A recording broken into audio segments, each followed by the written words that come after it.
എന്തുകൊണ്ടായിരിക്കും പരിശുദ്ധ അമ്മയുടെ പാദത്തിന്റെ അടിയിൽ പാപെന്ന് ശ്രദ്ധിച്ചിട്ടുണ്ടോ? അതിന്റെ കാരണമാണ് അച്ഛൻ പറയാനായിട്ട് പോകുന്നത്. ഒന്നാമത്തെ കാരണം ഉൽപ്പത്തി പുസ്തകത്തിന്റെ 3-ാം അധ്യായത്തിന്റെ 15-ാമത്തെ വാക്യത്തിൽ ഇപ്രകാരം പറയുന്നു, നീ സ്ത്രീയും തമ്മിൽ നിന്റെ സന്തതി അവളുടെ സന്തതിയും തമ്മിൽ ഞാൻ ശത്രുത ഇളവാക്കും, അവൻ നിന്റെ തല തകർക്കും, നീ അവന്റെ കുതികാലിൽ പരിക്കേൽപ്പിക്കും. അതായത് സർപ്പത്തോട് പറയാണ് സ്ത്രീയുമായിട്ട് ശത്രുത ഉണ്ടാവും, സന്തതി എന്ത് ചെയ്യും, നിന്റെ തല തകർക്കുന്നു. പക്ഷേ സഭയിൽ ആദിമ കാലഘട്ടം തൊട്ടേ പരിശുദ്ധ അമ്മ രണ്ടാം ഹവ്വയാണ്, അല്ലെ പുതിയ ഹവ്വയാണെന്നുള്ള വിശ്വാസം ഉണ്ടായിരുന്നു. അപ്പോൾ അതുകൊണ്ട് തന്നെ സഭ ഇങ്ങനെ ആദ്യകാലം തൊട്ട് വിശ്വസിച്ച് പോന്നിരുന്നു. ഈശോയാണ് ഈ തല തകർത്തതെങ്കിലും ഈശോ അത് പരിശുദ്ധ അമ്മയിലൂടെ ചെയ്തൊരു പ്രവൃത്തിയായിട്ട് സഭ ഇതിനെ കാണുന്നുണ്ട്. അതുകൊണ്ടാണ് 4-ാം നൂറ്റാണ്ടിൽ വിശുദ്ധ ജെറോം ഹീബ്രുവിൽ നിന്ന് വിശുദ്ധ ഗ്രന്ഥം ലത്തീനിലേക്ക് പരിവർത്തനം ചെയ്തു കഴിഞ്ഞപ്പോൾ ഇപ്സെ എന്നുള്ള മാസ്കുലിൻ, അതായത് അവൻ എന്ന് ഉപയോഗിക്കുന്നതിന് പകരം ഇപ്സ എന്നുള്ള പദമാണ് വിശുദ്ധ ജെറോം ഉപയോഗിച്ചിരിക്കുന്നത്. അത് പിന്നീട് കയ്യെഴുത്ത് പ്രതികളെല്ലാം വന്നപ്പോൾ അതിങ്ങനെ റിപ്പീറ്റ് ചെയ്ത് വന്നു. അതിൽ നിന്ന് പ്രചോദനം ഉൾക്കൊണ്ടുകൊണ്ടാണ് പരിശുദ്ധ അമ്മയുടെ സ്റ്റാച്ചുവിന്റെ കീഴിൽ ഇങ്ങനെ നമ്മൾ പാമ്പിനെ കാണുന്നത്. കാരണം അമ്മയാണ് തല തകർത്തത് എന്നുള്ള മട്ടിൽ. പക്ഷേ ഇതിൽ നമ്മൾ ചിന്തിക്കേണ്ട ഒരു കാര്യം എന്ന് വെച്ച് കഴിഞ്ഞാൽ, ഇത് വായിക്കുന്ന എല്ലാവർക്കും അറിയായിരുന്നു ശരിക്കും ഹീബ്രുവിൽ ഇത് മാസ്കുലിനാണ് ഉപയോഗിച്ചിരിക്കുന്നത്. അവൻ തല തകർക്കും തന്നെയാണ് ഹീബ്രുവിൽ ഉപയോഗിച്ചിരിക്കുന്നത്. പക്ഷെ എന്നിട്ടും ആദിമസഭ ഇത് തിരുത്താതിരുന്നതിൻ്റെ കാരണം പരിശുദ്ധ അമ്മയിലൂടെ ദൈവം ചെയ്ത ഒരു മഹനീയ കൃത്യമായിട്ട് ആദിമസഭ, അത് വെച്ചാൽ സഭാപിതാക്കന്മാർ ആദ്യം തൊട്ട് ഇതിനെ കാണുകയും മനസ്സിലാക്കുകയും ചെയ്തിരുന്നു എന്നുള്ളത് കൊണ്ടാണ്. 20-ാം നൂറ്റാണ്ടായപ്പോഴത്തേക്കും ശരിക്കും സഭയുടെ പുതിയ വിവർത്തനത്തിൽ ഇത് ഇപ്സെ എന്നാക്കി മാറ്റി.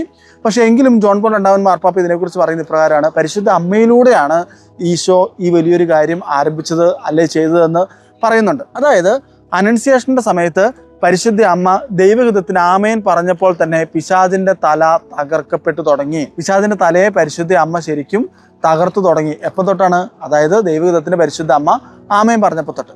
ഇത് മാത്രമല്ല, ഈ പിശാചിന്റെ തല തകർക്കുന്നതുമായിട്ട് ബന്ധപ്പെട്ട് നമ്മൾ വിശുദ്ധ ഗ്രന്ഥത്തിൽ അല്ലെ പരിശുദ്ധ അമ്മയായിട്ട് ബന്ധപ്പെട്ടുള്ള പ്രവചനങ്ങൾ നമ്മൾ കാണുന്ന മറ്റൊരു കാര്യം, പഴയ നിയമത്തിലെ 2 പ്രധാനപ്പെട്ട വ്യക്തിത്വങ്ങളെ കാണുകയാണ്.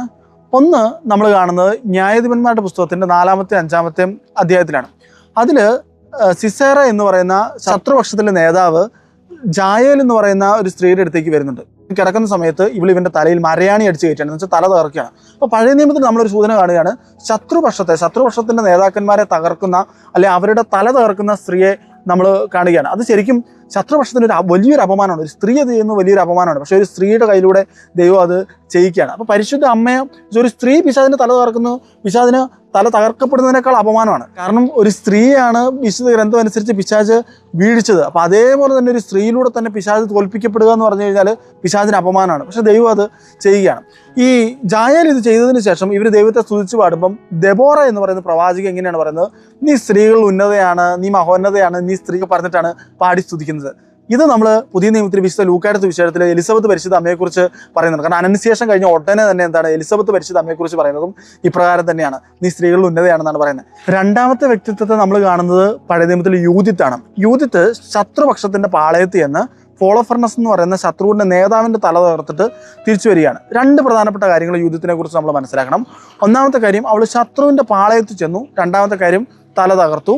ഇതോടൊപ്പം തന്നെ നമ്മൾ കൂട്ടി വായിക്കേണ്ടതാണ്, അവളുടെ പ്യൂരിറ്റി നഷ്ടപ്പെട്ടിട്ടില്ല എന്ന് വിശുദ്ധ ഗ്രന്ഥം എടുത്തു പറയുന്നുണ്ട്. ഇതേപോലെ തന്നെയാണ് പരിശുദ്ധ കന്യക. അമ്മ ശത്രുവിന്റെ പാളയാണ്. അതായത് ഈ ലോകത്തിൽ പിശാചിന്റെ സ്വാധീനമുള്ള ഈ ലോകത്തിലാണ് അമ്മ നിൽക്കുന്നത്. പക്ഷെ ഇത് മാത്രമല്ല, അമ്മ ശത്രുവിന്റെ തല തകർത്തു, അമ്മയുടെ പ്യൂരിറ്റി നഷ്ടപ്പെട്ടില്ല. അപ്പോൾ പഴയ നിയമത്തിൽ അമ്മയെക്കുറിച്ചുള്ള പ്രവചനമാണിത്. ഇത് കഴിഞ്ഞ് ഉസിയ എന്ന് പറയുന്ന പുരോഹിതൻ ദൈവത്തെ വാഴ്ത്തിപ്പാടുമ്പോൾ അദ്ദേഹം വാഴ്ത്തിപ്പാടുന്ന ഇപ്രകാരമാണ്, ശത്രുവിന്റെ നേതാവിന്റെ തലയെ തകർത്ത ദൈവം വാഴ്ത്തപ്പെട്ടെ, നിന്നിലൂടെ തകർത്ത ദൈവം വാഴ്ത്തപ്പെട്ടെ, നീ സ്ത്രീകളിൽ ഏറ്റവും ഉന്നതയാണ്. ഇത് എവിടെയെങ്കിലും കേട്ടിട്ടുണ്ടോ, നീ സ്ത്രീകളിൽ ഏറ്റവും ഉന്നതയാണെന്നൊക്കെ? ഇത് ശരിക്കും പരിശുദ്ധ അമ്മയെക്കുറിച്ച് എലിസബത്ത് പറയുന്നതാണ്. അപ്പോൾ ശരിക്കും വിശുദ്ധ ലൂക്ക അങ്ങനെ ഒരു കണക്ഷൻ ഈ 2 സ്ത്രീകളുമായിട്ട് നല്ലൊരു കണക്ഷൻ വെക്കുകയാണ്. 2 സ്ത്രീകളും എന്താണ് ചെയ്തത്, പിശാചിന്റെ അല്ലെ ശത്രുപക്ഷത്തിന്റെ തലയെ തകർത്തു. ഇവിടെ പരിശുദ്ധ അമ്മ എന്ത് ചെയ്യാണ്, അനൻസിയേഷൻ ദൈവഹിതത്തിന് ആമയം പറയുക വഴിയായിട്ട് ഈ തലയെ തകർത്തു. പിന്നെ യൂഥത്തിന് വേറൊരു പ്രത്യേകത, ഞാൻ പറഞ്ഞല്ലോ, ശത്രുപക്ഷത്തിൽ ചെന്നു പാപം ചെയ്യാതെയാണ് അവളിത് ചെയ്യുന്നതെന്ന് ഓർക്കണം. അതുപോലെ തന്നെ പരിശുദ്ധ കന്യക പറയും, പിശാചിന് സ്വാധീനമുള്ള ഈ ലോകത്തിലേക്ക് വരുന്നു, ഇവിടെ വന്നിട്ട് പക്ഷെ പാപം ചെയ്യുന്നില്ല, അതായത് പാപത്തിൽ പെട്ടുപോകുന്നില്ല, പിശാചിന്റെ സ്വാധീനത്തിൽ പെട്ടുപോകുന്നില്ല, മറിച്ച് പിശാചിന്റെ തലയെ അമ്മ ഈശോയുടെ കൃപയാൽ തകർക്കുകയാണ് ചെയ്യുന്നത്. ഇതിൽ നമ്മൾ കാണുന്നൊരു പ്രധാനപ്പെട്ട കാര്യം എന്ന് പറഞ്ഞാൽ, ശത്രുവിൻ്റെ തലയെ തകർക്കാനായിട്ട് ദൈവത്തിന് ആരും ഉപയോഗിക്കാം. പ്രത്യേകിച്ച് പഴയ നിയമത്തിൽ ഈ 2 സ്ത്രീകൾ, പുതിയ നിയമത്തിൽ പരിശുദ്ധ അമ്മയില്ലെങ്കിൽ ഇതിനൊരു പൂർത്തീകരണമില്ല. ഈ പ്രവചനങ്ങൾക്ക് പരിശുദ്ധ അമ്മയിലല്ലാണ്ട് മറ്റൊരു പൂർത്തീകരണമില്ല. അപ്പോൾ പരിശുദ്ധ ഇത് ജായേലാണെങ്കിലും ഈ പറയുന്ന യൂതിത്താണെങ്കിലും ഒക്കെ പരിശുദ്ധ അമ്മയുടെ ഒരു നിഴലായിട്ട് വേണം നമ്മൾ മനസ്സിലാക്കാനായിട്ട്. ഇത് മാത്രമല്ല, റോമാക്കാർക്ക് എഴുതിയ ലേഖനത്തിൻ്റെ 16-ാമത്തെ അധ്യായത്തിൽ പൗലോസിലെ ഒരു നല്ലൊരു വചനമുണ്ട്, സമാധാനത്തിൻ്റെ ദൈവം ഉടൻ തന്നെ പിശാചിനെ നിങ്ങളുടെ കാൽ കീഴിലാക്കി തകർത്ത് കളയും. ഇത് പരിശുദ്ധ അമ്മയിൽ ആദ്യം ദൈവം ചെയ്തൊരു കാര്യമാണ്. അതാണ് ഇപ്പോൾ നമ്മുടെ ജീവിതത്തിൽ ചെയ്യുന്നത്. നമ്മുടെ കാൽക്കീഴിലാക്കി തകർക്കുമെന്നാണ് പറയുന്നത്. അത് ഇത് ദൈവം ചെയ്യുന്ന പ്രവൃത്തിയാണ്, തീർച്ചയായിട്ടും ദൈവം ചെയ്യുന്ന പ്രവൃത്തിയാണ്. പക്ഷെ അത് ആരിലൂടെ ചെയ്യുന്നുള്ളതാണ്. ഈശോ ചെയ്ത ഈ രക്ഷാകര പ്രവൃത്തി ഈശോ ശരിക്കും ആരംഭിച്ചത് പരിശുദ്ധ കന്യകാമറിയത്തിലൂടെയാണ്. അപ്പോൾ അതുകൊണ്ടാണ് സ്നേഹമുള്ളവരെ, പിശാചിൻ്റെ തലയെ പരിശുദ്ധ അമ്മ തകർത്തു, അല്ലെ പരിശുദ്ധ അമ്മയുടെ ഈ സ്റ്റാച്യുവിൻ്റെ അടിയിൽ എപ്പോഴും ഈ ഒരു പാമ്പിൻ്റെ ചിഹ്നം നമുക്ക് കാണുന്നത്. ഇത് നമുക്കും കൂടെ ഉള്ളൊരു വിളിയാണ് പിശാചിൻ്റെ തലയെ തകർക്കാനായിട്ട്. അപ്പോൾ അതിനുവേണ്ടി കൂടെ നമുക്ക് പ്രാർത്ഥിച്ചു വരുന്നത്.